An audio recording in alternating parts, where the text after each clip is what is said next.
Karibu msikilizaji katika sehemu ya 8 ya simulizi yetu nzuri iitwayo Ngome ya Siri.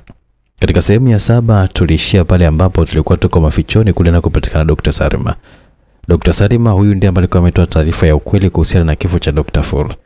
Lakini baada ya kuonekana kwamba ametoa taarifa ya ukweli, alikamatwa na watu waliohusika na upotevu wa Dr. Fur na wakamfungia huko, ambako wao walikuwa wanataka endelee kuwatumikia tu, na pia kutangaza kwamba naye alikuwa amekufa na kupotea pia.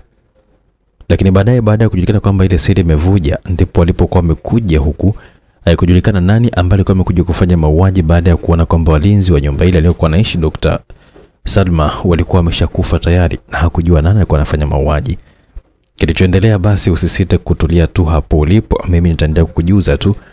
Ni ndani ya simulizi yetu tamu kweli kweli itwayo Ngome ya Siri. Mtunzi wa simulizi akiwa ni Amani Hussein Kigoe. Director wenu kutokea hapa Simulizi Maxi, tunaendelea kukujuza. Kumbuka tu kwamba kama umesubscribe YouTube channel ya Simulizi Maxi umefanya poa sana, kwa sababu tunaendelea kuipata simulizi kila siku. Lakini pia kama bado, basi fanya hivyo. Pale SMX app na unaipata mpaka mwisho kabisa, hiyo haina kusubiri. Au sio bana? Basi kilichojiri zaidi twende moja kwa moja ni kujuze hapa katika sehemu hii hapa ya 8 ya msimu wa kwanza wa simulizi Ngome ya Siri.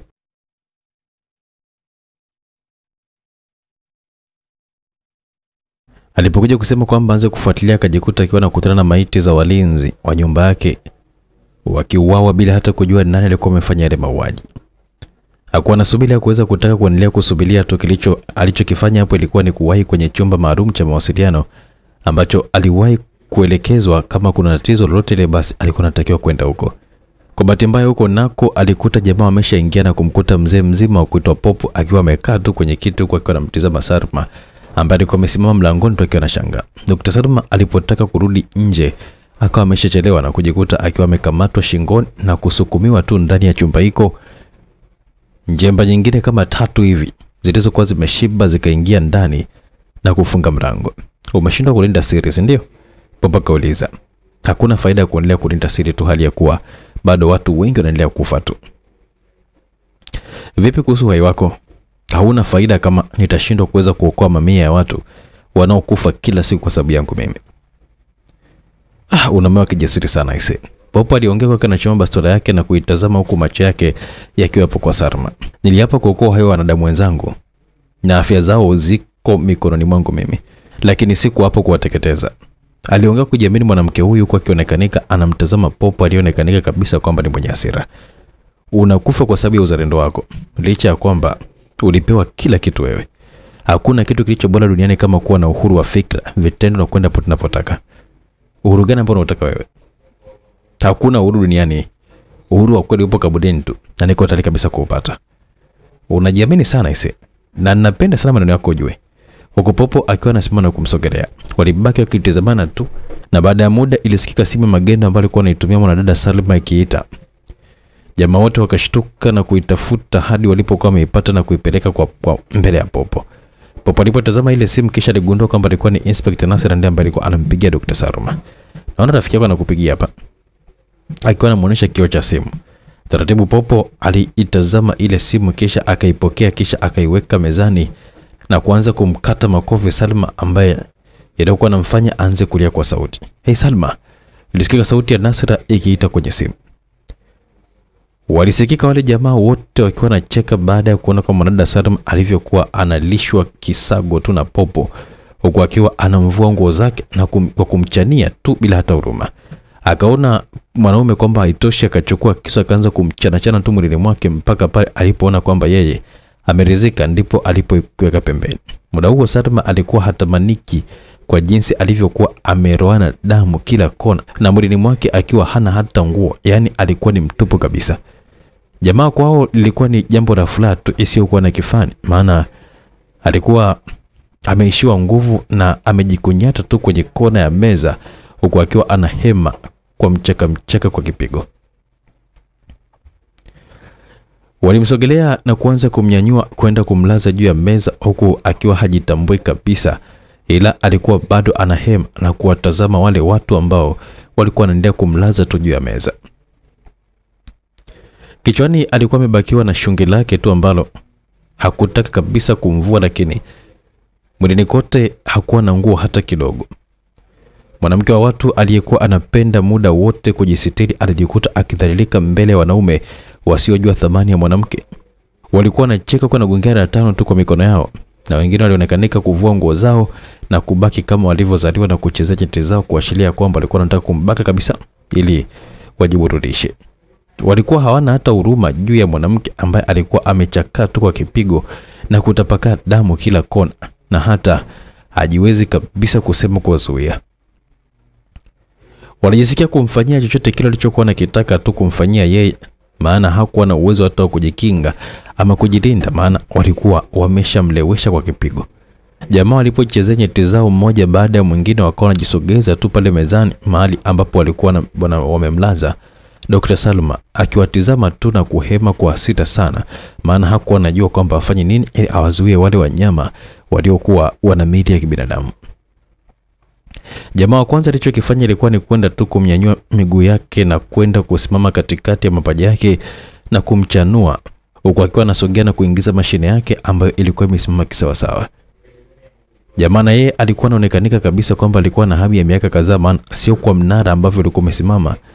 Aliuchomeka bila hata kusita na kuingia kwa kasi hadi Salma wa watu alishtuka na kubaki akihema kwa kuguna tu kwa hasira, huku machozi yakiwa yanamtoka kwa huzuni ya kuingiliwa kimwili bila hata ridhaa yake.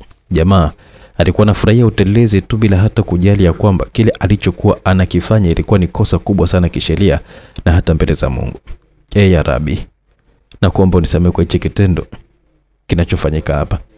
Na naomba hawa watu uwape adhabu na wawe na mwisho mbaya kwa hayo wanayonifanyia hapa.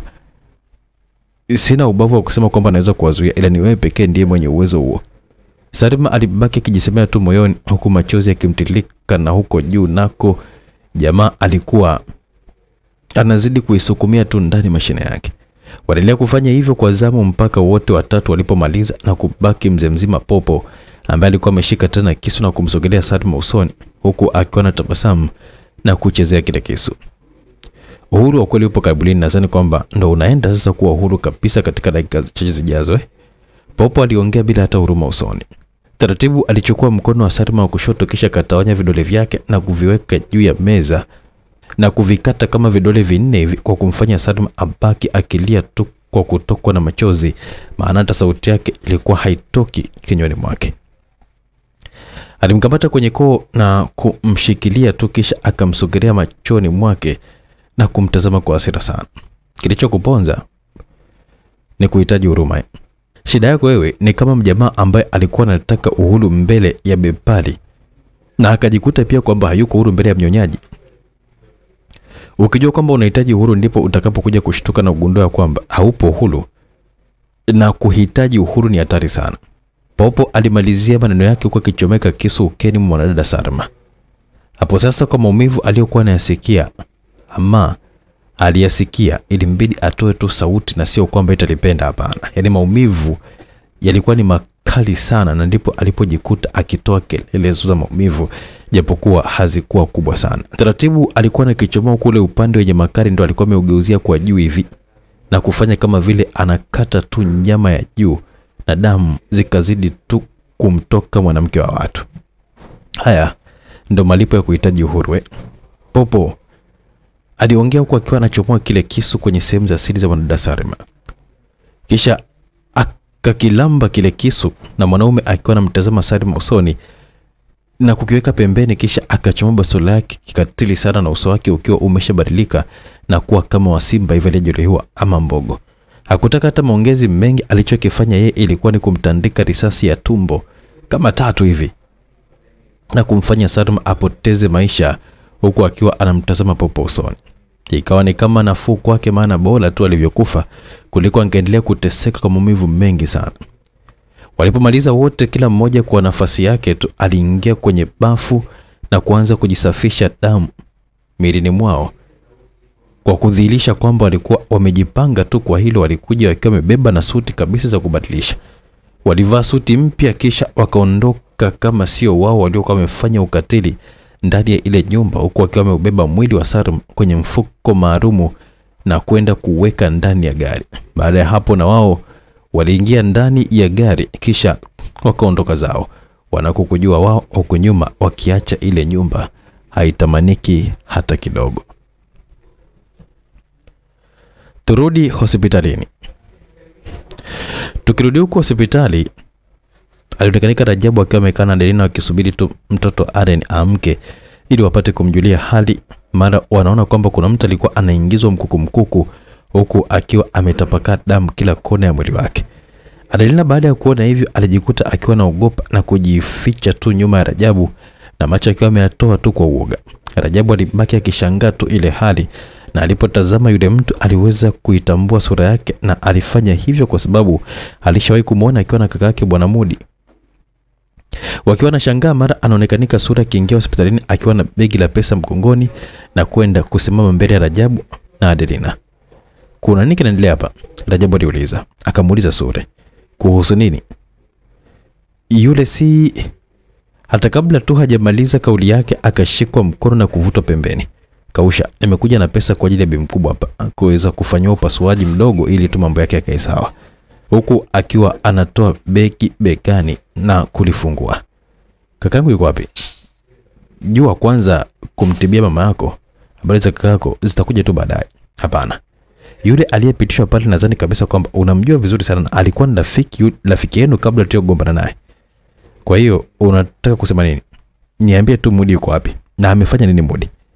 Kabla hata Sule hajajibu, mara akatulia tu na kumsisitiza Rajabu akamate lile begi vizuri na akafanya malipo ya upasuaji wa mama yao. Kumbe bwana alikuwa ameshamuona Inspector Nasir mbele yao akiwa amesimama huko akiwa anamtazama bila hata kuzungumza kitu. Sure alibaki akimtazama Nasir na mwishowe alimkamata Rajabu huko akiwa anamnong'oneza. Nenda kalipe, mimi hapa hapafai kabisa tena hapa. Kisha akawa anajifanya kama vile anakwenda chooni. Wakati wa Inspector Nasir akawa anaondoka kwenda kufuatilia vipimo vya huduma za jamaa ambaye alikuwa amekitwa na kisu na Mudi huko mtaani. Lakini kwa bahati mbaya ni kwamba alifia njiani hata kabla hajaingizwa kwenye chumba cha watu mahututi, na kumfanya sasa Nasir arudi haraka sana alipokuwa amemwona Rajabu na Sure. Hawa watu wamekwenda wapi tena? Nasir alimuuliza Adelina. Wakina nani? Rajabu na mwenzake. Rajabu amekwenda kulipia upasuaji wa mama yake. Yule mwenzake? Nimemwona akielekea chooni. Adelina alijibu huko akiwa usoni anashangaa sana, maana hakuwa anaelewa kwa kile ambacho kilikuwa kinaendelea. Haraka Nasir akilianza kuongoza kuelekea kwenye vyoo ili apate kuweza kumwahi Sule, na kwa kweli aisee alianza kuingia kwenye vyoo vya wanaume na baadhi tu ya wagonjwa wakabaki wakimshangaa, maana haikuwa kawaida. Moja kwa moja alikwenda kwenye chumba kimoja na kukuta kikiwa kimefungwa. Alipotazama kwa umakini hakuweza kabisa kuona dalili za uwepo wa mtu kule kwa ndani. Ikabidi arudi nyuma kama hatua tatu hivi, kisha akaenda kwa kasi na kuvunja ule mlango. Lakini wakati akiwa anaingia ndani alikutana na dirisha la choo likiwa limeangushwa na mtu aliyekuwa ndani yake ametokea dirishani. Alichungulia kwa nje na kugundua kwamba Sule alikuwa amechomoka tu kwa kupitia dirisha la choo na kuanza kukimbia kwenda kwenye maegesho ya pikipiki na bajaji. Kwa kuwa ilikuwa ni usiku, hakuna ambaye alikuwa anajali yale mambo. Zaidi ya kila mmoja alikuwa anafanya tu mambo yake tu, maana walikuwa ni wengi. Wao walikuwa wanashughulikia wagonjwa wao tu, na wagonjwa wengine walikuwa wamekaa nje wakipata upepo wa usiku kupunguza adha ya joto. Huyu mshenzi, kwa nini akimbie? Atakuwa kuna kitu anakijua, huyu sio bure. Inspector Nasir alijisemea tu kwa akiwa anawahi kwenda kwenye maegesho ya bajaji. Alisimama kisha katazama kila pembe, hakuweza kabisa kumuona Sure. Alipotazama barabarani hakuweza kuona bajaji wala pikipiki ambayo ilikuwa imetoka kwa muda ule. Ndipo akilini mwake akajikuta akijua ya kwamba Sule bado yupo tu kwenye zile bajaji. Amejificha na anataka tu kumtoroka muda sio mrefu. Tulia, na sihitaji kelele la fujue. Ilisikika sauti ya Nasir huko akiwa amemwekea Sule silaha kichwani. Taratibu Sule alichomoka kwenye bajaji ambayo alikuwa amejificha, na mikono ikiwa ipo hewani kama mtu ambaye alikuwa ametekwa, na kuongoza njia kwenda mahali ambapo alikuwa amepaki gari Nasir. Nasir alifungua mlango wa gari kisha akamuingiza Sule ndani na kumfunga pingo na kwenda kuibana tu kwenye kishikio juu kabisa ya mlango huko. Tulia hapo mpaka pale nitakaporejea. Kisha mwanamke akafunga mlango kwa funguo na kuondoka zake, akimwacha Sule akiwa amekaa tu ndani ya gari hana hata la kufanya. Upande wa pili ndani ya hospitali anaonekanika Rajabu akimalizia kulipia masuala ya matibabu ya mamake kwa ajili ya upasuaji mdogo ili tu kutuliza tatizo hilo. Yoyote ni kwa sababu tu hawakuwa na uwezo wa kuweza kulipia gharama ya upasuaji mkubwa. Vipi? Rajabu alimuuliza Adelina. Inspector Nasira anakutafuta. Kuna nini? Hajaniambia zaidi ya kuniulizia tu. Rajabu, ilisikika sauti ya Nasira nyuma ya Rajabu. Taratibu Rajabu aligeuka huku akiwa anamtazama Nasira kwa mshangao, maana hakuwa anajua kinachoendelea kwa muda ule. Ukiachana na masuala ya upiganaji, unafanya shughuli gani nyingine? Nasira aliuliza. Sijakuelewa. Usijari. Nadhani kwamba umemuona yule aliyepitishwa hapa ametapakaa muda mwili mzima. Rajabu alibaki akiwa na mshangaa Nasira bila hata kujua anajibu kitu gani hapo. Ameshafariki na aliyefanya ile mauaji inasadikiwa kwamba ni kaka yako na hadi ushahidi nao. Nasira aliongea kujiamini sana. Lakini Adelina alitaka kuongea lakini alizuiliwa na mkono wa Nasira. Nahitaji kujua kuhusu kaka yako. Ana kesi ya wizi sehemu ambayo alikuwa anafanyia kazi. Na hiyo kesi imefunguliwa leo. Yuko wapi kwa sasa? Mimi sifahamu chochote kile unajua. Ukiendelea kuficha hapa kesi itakukumba tu hadi wewe. Je, unapenda tu kumwona mamako akiwa hana msaada hapa hospitali? Rajabu alitazamana na Adelina, maana Nasira alikuwa amemuuliza swali gumu sana kwa Rajabu, kwa sababu ukisema tu mama yake abaki hapa hospitalini bila msaada ni shida kidogo kuelewa. Nahitaji tu kumpata kaka yako. Mimi sifahamu chochote. Unafahamu nani rafiki wake wa karibu? Marehemu. Rajabu alijibu tu kwa kujiamini sana. Una maana huyu ambaye anasadikiwa kufa ndiye rafiki yake? Na vipi kuhusu huyu hapa ambaye alikuwa anaukabidhi begi? Naye pia rafiki yake? Okay, sawa. Jichunge sana, la sivyo na wewe pia utaozea jela kwa makosa ambayo hata huyajui wewe. Kisha Nasira akawa anaondoka na kumwacha Rajabu akiwa amedua tu, haelewi hata kidogo. Kwani kuna nini kinaendelea hapa? Na kuna mahusiano gani kati ya yule aliyepitishwa hapa na kakako? Hata msielewese. Wakati anaulizana marasimu yake, Rajabu ikawa inaita, na alipotazama akaja kugundua kwamba alikuwa ni mwanadaviki. Haraka sana akaweka sikio na kumsikiliza. Hebu naomba uje hapa jimu haraka sana. Kisha simu ikakatika. Ha? Rajabu alibaki akishangaa tu kwa akiwa anatazama simu yake. Kuna nini? Hata sielewi. Mbona kama mnanitisha sana jamani? Na kuja tu sasa hivi, hata usijali. Huku mwanaume akiwa anaondoka zake. Huku nje Nasira akarudi kwenye gari yake na kuondoka zake akiwa na Sule ambaye alikuwa ametulia tu akimtazama Nasira kwa hasira sana, na safari hapo ilikuwa ni kwenda nyumbani kwao. Sasa Sule alivyokuwa hana akili akawa anamuelekeza tu njia kuelekea nyumbani kwa kina Rajabu,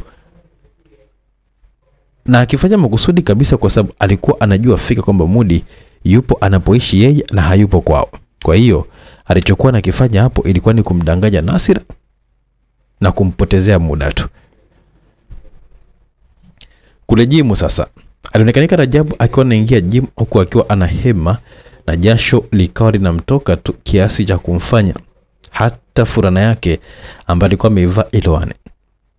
Alipoingia tu alikutana na Vicky akiwa amesimama akimsubiria yeye, na alipomuona tu alimkimbilia na kwenda kumkumbatia.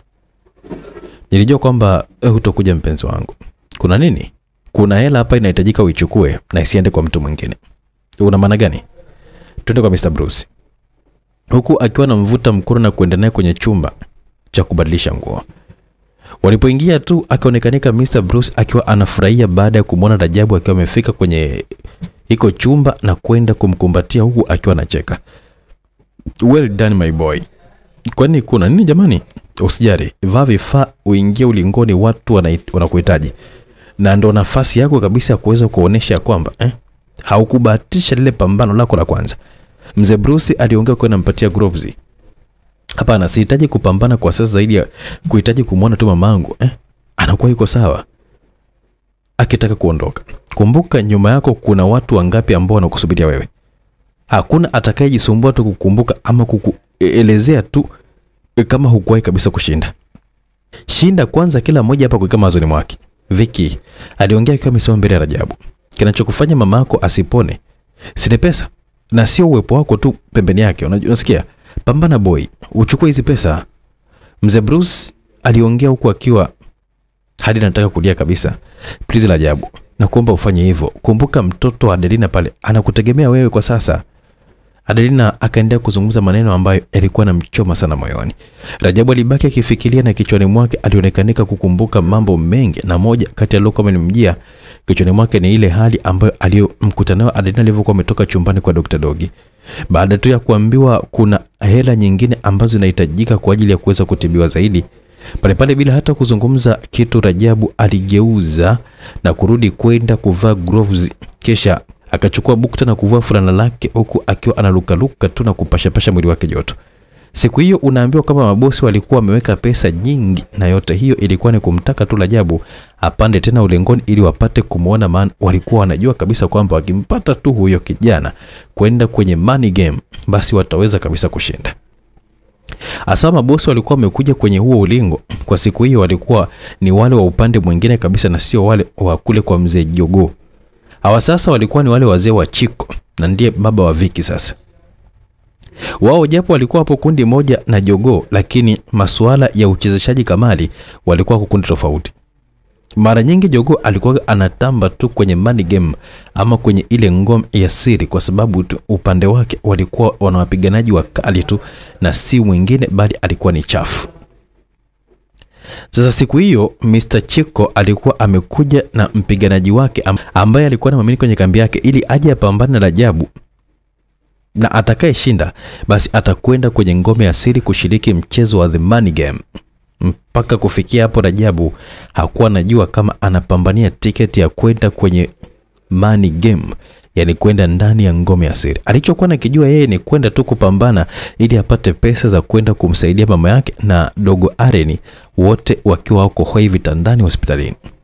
Money game ndo inaanza sasa uchafu wake, ama ngome ya siri ndo inaanza kusambaa taratibu huku mtaani, na watu wengi sasa wakawa wanachukuliwa kihalali kabisa kwenda kupambana bila ya wao kujua. Kuna baadhi ambao walikuwa wanajua kabisa kwamba wanakwenda kwenye game yenye pesa nyingi, lakini walikuwa hawajapewa masharti ya huko ndani. Na right, kama wangelikuwa wameambiwa kwamba yanayokwenda kutokea huko, basi kila mmoja angeweza kutaka kujitoa hata kabla hajapanda ulingoni kupambana. Huko bwana hakunaga kutoka ukiwa salama, labda ushinde, na hata ukishinda basi utawindwa tu mpaka ufe, ili mradi kwamba siri zao zisitoke nje. Sasa maskini Rajabu bila hata kujua alikuwa anakwenda kuingia kuisaka tiketi ya kwenda kwenye ngome ya siri ama kwenye money game. Unadhani kuna nini ambacho kitakwenda kutokea hapo endapo kama Rajabu ama Rajisap atafanikiwa kwenda kwenye ngome ya siri? Maana huyu kijana ameshaonesha umwamba wake tu huko mtaani, japo wengi hawajawahi kumuona kipindi cha kiwa moto.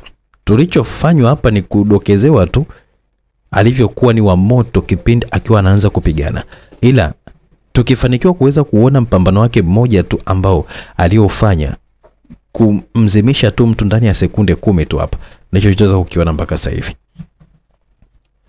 Kama simulizi ama hadithi yetu ndo inataka kwenda kuanza, ila mimi na kuambia kwamba hapa bado kabisa haijaanza. Ndio bado tupo tu tunaendelea hapo kudokezeana tu mwanzo wa simulizi inavyokuwa inakwenda.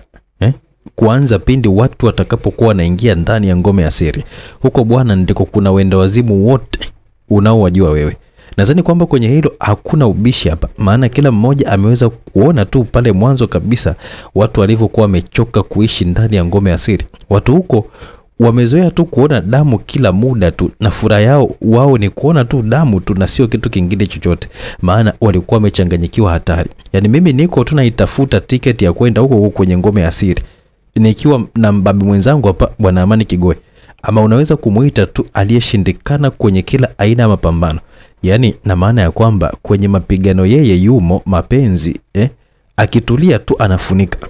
Yale mambo yetu yale yakaa vizuri ni Chomeke nako pia anacheza. Hata kama ukisema zile za kichawi basi nako jamaa ukimweka tu anatiki. Yani jamaa hajui kuhesabu, anachojua ni kupiga tu mashuti. Wala hahesabu, mtahesabu tu wenyewe huko. Kwamba hapa kashafunga 10 20 ya ajui ni ndani. Na sasa hivi huko mjini YouTube ametoka kukiwasha tu na simulizi kwenye tumbo la bahari. Unadhani kwamba humo kwenye tumbo la bahari kuna kitu gani? Hebu nenda kaicheki tu huko bado kama hujaisikiliza tu. Nadhani kwamba ukisikiliza baadaye utakuja tu kunishukuru kwa bando lako tu kunitumia kwenye eneo sahihi kabisa, kama kwenye simulizi ya kwenye tumbo la bahari. hakikisha kwamba haupotezi mchezo. Viki alimnong'oneza Rajabu. Usijali. Rajabu alijibu kisha akavaa kifaa maalum cha kuzuia meno na kisha kuingia ukumbini. Leo unaniahidi nini? Viki alihoji. Kuhusu nini? Au utamuangusha kwa sekunde ngapi? Raundi ya kwanza, ila sekunde sijajua. Rajabu alijibu, lakini huku usoni akionekanika kabisa alikuwa na hofu. Usijali, kila kitu kitakuwa sawa tu na ndani ya sekunde 20 utakuwa umeshamaliza mchezo mzima. Huyu mtoto wa kike bwana akamalizia kabisa na busu zile shavuni. Yeye mtoto wake ndo anampa sekunde 20. Hivyo anajua kazi ndivyo mkubwa uko ndani huyu dada wewe. Watu baadhi walikuwa wameanza kumkubali, walimshangilia, lakini wengi walikuwa bado hawajamkubali, walisema bahatisha, na ndo walikuwa wamejazana ili waje wamuone tena wajue kwamba kweli kabisa hakubahatisha eti. Aliingia na kwenda kusimama kwenye kona yake nyekundu, na huko nyuma yake akiwa na watu wawili tu, yani mzee Bruce na mwanadada Viki. Kama ulikuwa hujui, Viki ndiye ambaye aliyekwenda kuliomba hilo pambano baada ya kuona kwamba mpenzi wake anahitaji kupata pesa kwa ajili ya kwenda kuwatibia watu anaowapenda, na ndio maana anakwenda kumbembeleza baba yake apate kuweza kumtoa bondia wake aliyekuwa anahitaji kwenda kupambana kwenye ngome ya siri. Cheki mapenzi hayo bwana. Ingekuwa ni wewe tu mtu mmoja hapa au kwenye Tanzania kwetu kuone kama jamaa wako anamsaidia mtoto wa bibie mwingine hapo, mtanuniana tu miaka yote, sio kuchambana huko. Tafuta na wewe kwako kila siku tu wa watu, mshenzi mkubwa wewe. Siami bongo msikilizaji. Hebu je tuendelee kucheki mambo yalivyokuwa huko ndani. Viki alichokifanya, alimweleza baba yake kwamba aandae huo mpambano wa awali kabisa ili atakayeshinda apate pesa za kutosha na ndiye apewe nafasi ya kupeperusha bendera ya gym ya baba yake kwenda kwenye hayo mashindano ya Money Game. Ila sasa Viki hakuweza kumweleza Rajabu kwa lengo lake la kutaka kumfanyia surprise ya kwamba kuna mambo tu mazuri pindi atakapokuwa ameshinda, bila kujali anayekwenda kupambana naye alikuwa ni bondia aliyekuwa anafanya mazoezi kwa muda mrefu akijiandaa kwenda huko kwenye ngome ya siri. Sasa ndugu yangu mimi, bwana Rajabu alikuwa hanaga mazoezi yoyote, muda mwingi alikuwa yuko hospitalini tu akimhudumia mama yake. Mara ghafla ulingo mzima ukaripuka baada tu ya kutajwa jamaa anayekwenda kupambana na Rajabu. Kwanza Rajabu mwenyewe alipotazama akajikuta tu anashangaa, maana huyo jamaa anamjua fika ni bondia wa maana kabisa, na hata kwa kufanya nini asingeweza kabisa kumpiga. Aligeuka kumtazama Viki huku uso wake ukiwa umejawa na uoga mkubwa sana uliochanganyikana na hofu. Viki hakuonesha kushangazwa sana, ndo kwanza alikuwa anamtaka Rajabu changamke tu, maana alikuwa anamwamini sana mpenzi wake bila kujali mazoezi anayo. Nayo alikuwa na nafasi yake kwenye kupigana. Huyu mwanamke ananiagani na mimi? Hawa nataka tu kuniua yeye na babake. Rajabu alijiuliza huko anageuka kumtazama mpinzani wake. Ila ile anageuka tu alijikuta akilampo moja ngumi moja ya wizi tu na mpinzani wake hadi kaenda chini. Ile anajikaza tu kwamba kunyanyuka, alijikuta ameshachanika juu ya jicho lake tu hivi na damu kwa mbali zilikuwa zimeanza kumtoka. Rajabu alijua kwamba siku hiyo ni shida tupu huko, yani hakunaga kulala, na alitamani kabisa hata kusema kwamba jamani basi mshindi yeye hapo, ila aliogopa tu aibu mbele ya mpenzi wake. Na wakati huo mzee Chiko mwenyewe alikuwa anafurahi tu akijua kwamba siku hiyo anakwenda kumkomesha Rajabu na kama sio kumpoteza kabisa. What the F you do man? Vic alifoka kwa hasira sana huko akiwa ameshika kamba nje ya ulingo na jicho akiwa amelitoa kumtazama yule mpinzani wa Rajabu aliyempiga ngome bila hata mchezo kuanza. Ilibidi sasa watu wa huduma ya kwanza waingie ulingoni na kuanza kumtibu Rajabu kwenye jeraha lake ili damu isiendelee tu kutoka. Walikuwa wanafanya hivyo ili mradi tu kwamba Rajabu awe sawa na zile damu zisimsumbue wakati wa mpambano ilikuwa linaendelea. That is not fair. Sio sawa kabisa hiyo. Viki akaendelea kuongea tu kwa akiwa anaingia ulingoni kwenda kumtazama Rajabu ambaye alikuwa amekaa tu kwenye kona yake, huku watu wa huduma ya kwanza wakiendelea kumtibu. Are you okay? Viki aliuliza. Ya, usijali, nitamuonesha tu mimi nani huyo. Baada ya sekunde chache wale jamaa wakawa wamefanikiwa kuweza kudhibiti zile damu chache zilizokuwa zinatoka kwenye jeraha, kisha wakamwekea mafuta maalumu ya kuzuia damu isiendelee kutoka tena. Walitoka ulingoni na kumwacha Vicky akaendelea kuzungumza na mpenzi wake tu, na wakati huo baba yake na baadhi ya ndugu zake walikuwa wanamtazama na kumcheka wakijua kwamba anajisumbua tu. Nataka leo uoneshe kwamba kwa nini nilikuwa nakupigania na kuwaambia kabisa kwamba wameacha dhahabu kwenye tope. Usijari. Rajabu alijibu akiwa ananyanyuka huku akiwa anapiga mikono yake ambayo ilikuwa imevaa gloves. Usiniangushe. Vicky aliongea huku akiwa anamvuta mkono na kutaka kuendelea kumsisitiza. Nimekuelewa nimesema. Rajabu alijibu kwa hasira huku akiwa anamtazama Vicky na macho ameyatoa tu kuonesha kwamba hajafurahishwa na yale maneno. Kilichomkera Rajabu ni kwamba hakutaka kuona kila muda anakumbushwa tu wajibu wake, ndio maana aliamua kabisa kumfokea Vicky aachane naye kabisa. Yote hiyo ilikuwa ni kwa sababu bado kichwani mwake alikuwa ana stress za kujua ni jinsi gani atakavyoweza kupambana na kumwangusha huyo mpinzani wake. Taratibu Vicky alianza kurudi nyuma huku akiwa anamtazama Rajabu kwa mshangao, maana hakutegemea kama ataweza kumjibu kwa ukali kiasi kile. Huko majukwani bwana, baba yake na ndugu zake walianza kumcheka Vicky baada ya hilo tukio na kukaa vizuri ili wapate kutazama pambano la kukata na shoka, huku akijua kabisa ya kwamba Rajabu anakwenda kupigwa. Usijari, ni kawaida tu kwa hivyo. Akili zake kwa sasa hivi hazipo hapa. Alisikika mzee Bruce ambaye alikuwa akimnongoneza Vicky aliyekuwa amekwenda kukaa kwenye kiti kiunyonge sana. Usijari, niko sawa. Leo na kunyonga na nitakunywa damu yako. Jamaa aliongea akiwa anamtazama Rajabu huku muamuzi akiwa katikati yao akiwa anawapa maelekezo. Nadhani sheria zingine kila mmoja wenu hapa anazifahamu. Nahitaji mchezo wa kiungwana kabisa na sitaki rafu za kijinga. Muamuzi akaendelea tu kuzungumza. Tushaelewa kaka, hebu tu kaa pembeni bwana. Jamaa aliongea kwa kimsukuma muamuzi huko ili kusudi pambano lianze. Jani yule jamaa alionekana alikuwa na mizuka kiasi cha kuweza kufanya hata muda mwingine tu anavunja sheria, na alikuwa anahitaji tu kumtandika Rajabu ili kusudi apate tiketi ya kwenda kwenye ngome ya siri, maana alijua kwamba huko kuna pesa nyingi za kujibebea bila kujua kwamba kasheshe na kuna watu hatari kama wakina Chafu. Jamaa alipiga mikono ya Rajabu ambayo alikuwa ameiweka kama kuhitaji tu fair play, na alipofanya hivyo tu alimsukuma Rajabu kwa nguvu kweli kweli huku akituma konde moja la haja. Bana mambo yanazidi kunoga japo yamekuwa mengi muda mchache. Hilo konde tuliache hewani. Tutakuja kujua katika sehemu ya 9. Hapana, ni ya 9. Tutakuja kujua katika sehemu ya 9 kama hilo konde limemfika Rajabu kweli ama limeenda kupotelea wapi huko juu ya hewani, juu kwa juu. Tutajua. Lakini nani atakayeibuka mshindi mara hapa? Wewe unamjua Sterling bana. Lakini anaweza kapigwa. Sasa kama akipigwa anaenda kwenye ngome ya siri. Tumeshaambiwa tiketi ya siku kwenda kwenye ngome ya siri. Sisi tuko nyuma ya Rajabu, tuko na Rajabu. Sasa akipigwa sisi tunaenda ngome ya siri. Rajabu lazima ashinde hapa ili mimi na wewe msikilizaji tuzame ndani ya ngome ya siri tukafanya yetu kule. Tumesema tunaenda kupiga tu wapiganaji mpaka wamiliki wa ngome ya siri kutandika. Tunachukua hela, tunarudi kitatu, tunaenda kukula maisha huko na material ya pesa kutoka kule. Mama anatibiwa na pona, Alena anatibiwa na pona. Raifu anaendelea kusonga. Mambo ni mengi muda mchache msikilizaji. Ndani ya SMX hapo naipata mpaka mwisho kabisa. Kupitia 0677062012 njoo upate msimu wa kwanza na wa pili mpaka mwisho kabisa.